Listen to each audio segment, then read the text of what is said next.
네, 여러분 안녕하십니까? 유럽 순방과 G7 정상회의 참석 사전 브리핑을 시작하겠습니다. 이재명 대통령은 6월 9일부터 18일까지 벨기에, 유럽연합, 이탈리아, 교황청을 방문하고 프랑스의 에비앙에서 개최되는 G7 정상회의에 참석합니다. 먼저 첫 일정으로 이 대통령은 6월 9일부터 10일까지 브뤼셀에서 벨기에 및 EU 측과 정상회담을 가질 예정입니다. 올해는 벨기에와 수교한 지 125주년 되는 해입니다.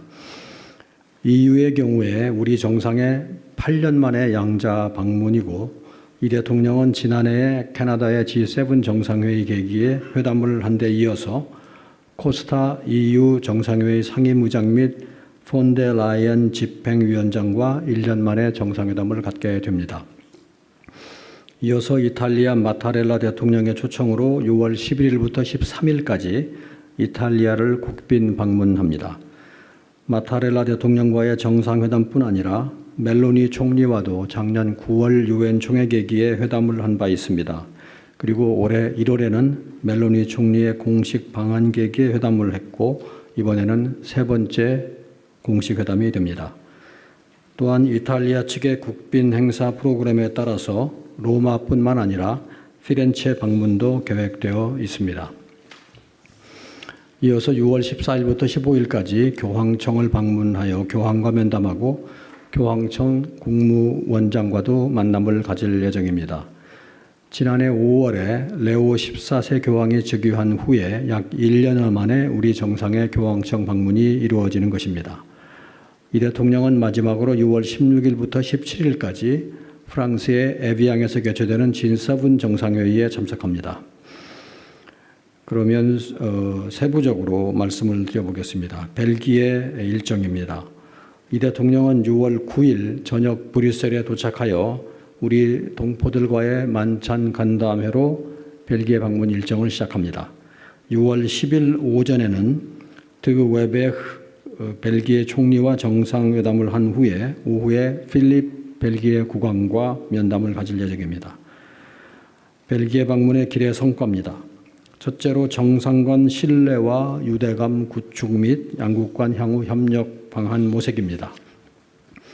우리 정부 출범 후에 벨기에 지도자와의 첫 만남으로 양국 간의 우호 협력 관계를 한 단계 더 높일 수 있는 실질적인 방안에 대해서 논의할 것으로 기대가 됩니다. 둘째로는 양국 간 중소기업 협력 확대를 위한 발판 마련과 우리 기업의 안정적인 대유럽 진출로 확보입니다.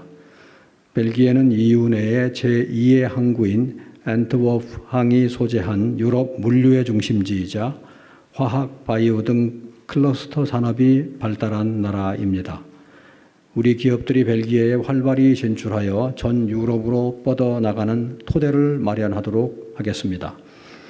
셋째로 유럽 내 한국학 발전 및 한국과 유럽 간의 미래 세대 간 교류 증진을 위한 일보 전진입니다. 루방 대학교, 겐트 대학교 등 벨기에의 주요 교육기관들과의 협력 확대를 통해서 벨기에 내에 체계적인 한국학 교육 기반을 마련하고 양국 미래 세대 간 교류 증진을 촉진해 나가겠습니다. 다음으로 EU 방문 세부 일정에 대해서 말씀드리겠습니다. 이 대통령은 6월 10일 오후에 브뤼셀에서 EU와의 정상회담 그리고 협정 서명식을 가질 예정입니다. EU 방문의 길의 성과입니다. 첫째로 우리의 대유럽 외교의 본격 가동입니다. 4억 5천만 명의 인구와 27개 회원국, 18조 유로 규모의 GDP의 EU는 세계 최대의 무역 블록이자 우리나라 제3위의 교역국입니다.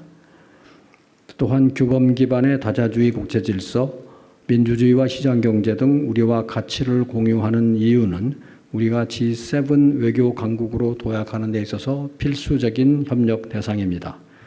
둘째로 우리 기업들의 유럽 시장 진출과 권익 보호를 위한 경제 외교 강화입니다. 전 세계적으로 보호무역주의가 확산되는 가운데에서도 양측은 한 EU FTA를 토대로 1,300억 불대의 견실한 교역관계를 유지하고 있습니다. 지난해 상품 교역 규모는 역대 최대치를 기록했습니다. EU 27개 회원국의 무역 정책은 개별 회원국이 아니라 EU가 정하는 만큼 EU와의 정상회담을 통하여 우리 기업의 수출길을 넓히고 EU의 유럽에 진출한 우리 기업들이 활동하기 원활한 환경을 조성해 나가겠습니다. 셋째, EU와 안보 분야에서도 협력의 지평을 확대해 나가겠습니다. 양측이 2024년에 채택한 안보 방위 파트너십을 토대로 앞으로 EU 측의 긴밀한 정보 공유를 받는 동시에 마약, 테러 등 초국가 범죄 대응을 위한 협력을 강화할 예정입니다. 넷째, 다양한 국제 현안에 있어서 유사한 입장을 가진 파트너로서의 공조 강화입니다. 지정학적인 갈등이나 다자주의 약화 등 글로벌 불확실성이 커지는 상황에서 한반도, 중동 등 주요 지역 정세에 대해 긴밀히 논의하고 에너지, 공급망 안정, 핵심 광물과 관련한 공조 방안을 강구해 나갈 것으로 기대됩니다. 다음에는 이탈리아 방문의 세부 일정입니다. 이 대통령은 6월 10일 저녁에 로마에 도착하여 6월 11일 오전 이탈리아 측의 국빈 방문 행사 관례에 따라 마타렐라 대통령이 주관하는 공식 환영식에 참석한 후 대통령과의 정상회담 및 공동 언론 발표를 가질 예정입니다. 이후에 이탈리아 상하원 의장을 각각 면담하고 이탈리아 무명용사의 묘에 헌화한 후 저녁에는 마타렐라 대통령이 주관하는 국빈 만찬에 참석합니다. 이어서 이 대통령은 6월 12일 멜로니 총리와 소인수 회담, 오찬을 겸한 확대 회담 후에 MOU 교환식으로 이어지는 일정을 가질 예정입니다. 저녁에 이 대통령은 대통령실 주관 공식 환송식에 참석한 후 한 이탈리아 비즈니스 라운드테이블에 참석합니다. 6월 13일에는 이탈리아 정부의 국빈에 대한 특별 예우에 따라 지방도시인 피렌체 방문이 예정되어 있습니다. 르네상스 문화의 중심지인 이곳에서 토스카나 주지사와 피렌체 시장 등을 접견하여 양국 간의 문화협력 강화 방안에 대해 논의를 갖고자 하며 문화 관련 별도 일정도 가질 예정입니다. 이번 이탈리아 방문의 기대 성과를 말씀드리겠습니다. 첫째로 G7과 EU의 핵심 국가인 이탈리아와 전략적인 관계 강화입니다.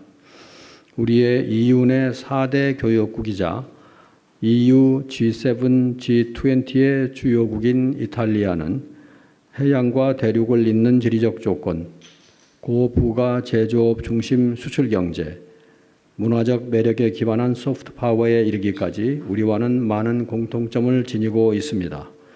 우리의 국익 중심 실용 외교의 외연을 유럽으로 확장해 나가는 데 있어 핵심적인 파트너입니다.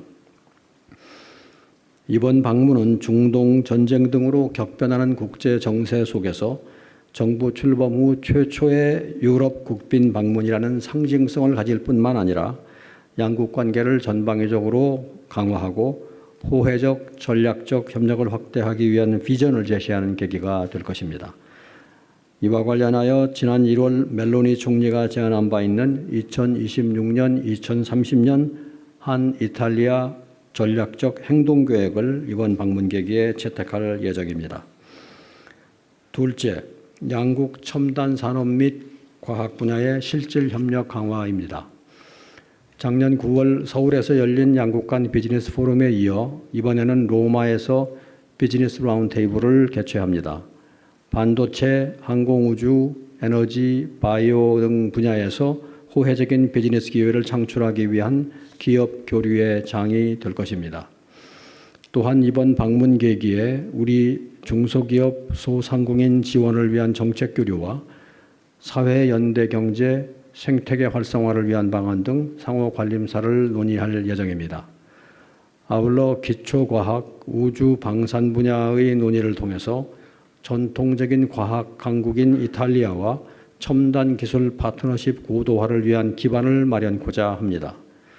셋째, 유럽의 문화 중심국인 이탈리아를 통한 K 이니셔티브의 확산과 인적 교류 증진입니다. 유구한 역사와 문화유산을 보유한 양국이 서로의 문화에 대한 호감을 바탕으로 교류의 폭을 더욱 확대하고 이를 통해 K컬처가 유럽에서 더욱 환영받고 사랑받을 수 있는 전기가 되기를 기대합니다. 이탈리아는 영 100만 명의 우리 국민이 찾는 곳입니다. 우리의 동포와 방문객, 진출 기업의 편의를 증진하기 위한 방안도 양측이 함께 모색하여 양국 관계를 더욱 내실 있게 발전시키고자 합니다. 다음으로 교황청 세부 방문 일정입니다. 이 대통령은 6월 14일 성바오로 성당에서 평화와 연대를 위한 특별 미사에 참석하는 것으로 교황청 방문 일정을 시작합니다. 이어 6월 15일에는 레오 14세 교황, 파롤린 교황청 국무원장과 각각 면담을 가질 예정입니다. 다음으로 이번 교황청 방문의 기대 성과에 대해 말씀드리겠습니다.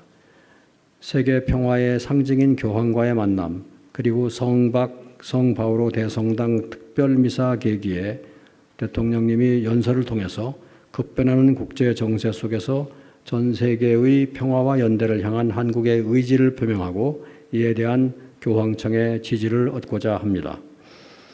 한반도 평화에 대한 교황청의 지속적인 지지와 관심을 다시 한번 확인하는 계기가 될 것입니다.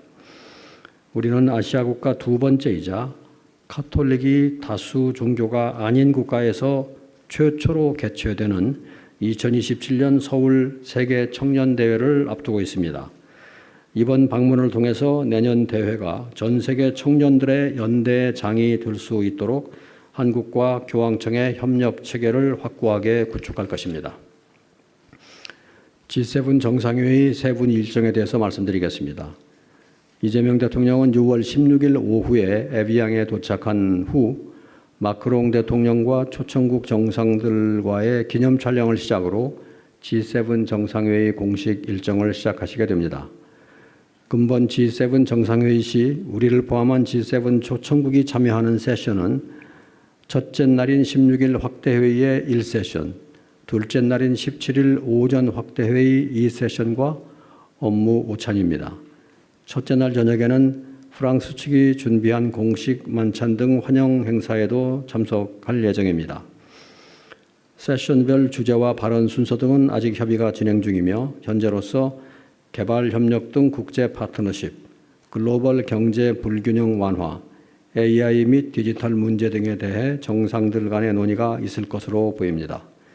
이재명 대통령은 이번 정상회의 세션별 발언을 통해서 주요 의제별로 우리의 경험을 참석 정상들과 나누는 한편 G7이 호혜적 협력을 통해서 국제사회 발전을 추진하는 과정에서 선진국과 개도국 간 협력의 가교로서 적극적으로 기여해 나가겠다는 의지를 전달하게 될 것입니다.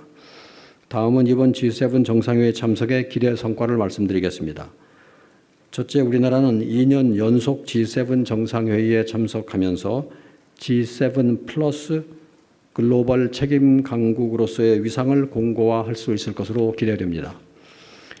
작년에 이어 2년 연속 G7 정상회의에 초청되어 참석하게 된 것은 우리 정부에 대한 G7의 높은 신뢰와 기대를 보여줍니다. 이를 바탕으로 내년 2027년 미국, 2028년 영국 등 차기 G7 주최국과의 협력을 이어나가면서 G7 파트너십을 강화해 나가고자 합니다. 둘째, 글로벌 현안 해결을 위한 국제사회의 연대에 적극 동참하고 2028년 G20 의장국으로서 관련 의제를 주도해 나갈 기반을 마련할 예정입니다. 글로벌 불균형, 핵심 광물, 디지털, 마약 등 국제사회의 취약성 해결을 위한 G7의 노력에 동참하고 2028년 G20 의장국으로서 관련 의제 협력을 지속 주도하며 글로벌 경제사회뿐 아니라 우리 국익에도 도움이 되는 구체 성과를 창출해 나갈 예정입니다. 셋째, 국익 중심 실용외교 모멘텀 확보입니다. 작년 G7 정상회의부터 이어온 회원국 정상들과의 보다 긴밀한 유대를 구축함으로써 국제 정치 경제 분야에서뿐만 아니라 첨단 기술 및 방산과 같은 미래 신성장 동력 분야에서의 협력도 공고히 해나갈 기반을 마련할 수 있을 것입니다. 이번 유럽 순방과 G7 정상회의 참석은 이재명 정부 집권 1년간의 외교 성과를 바탕으로 유럽으로 본격적인 외교 지평을 넓히는 계기가 되는 한편 국제사회의 주요 이슈에 대한 참여를 확대하여 G7 플러스를 지향하는 글로벌 책임 강국으로서의 위상 확립에도 기여할 것으로 기대됩니다. 이상으로 제 모두 발언을 마치고 질문을 받도록 하겠습니다.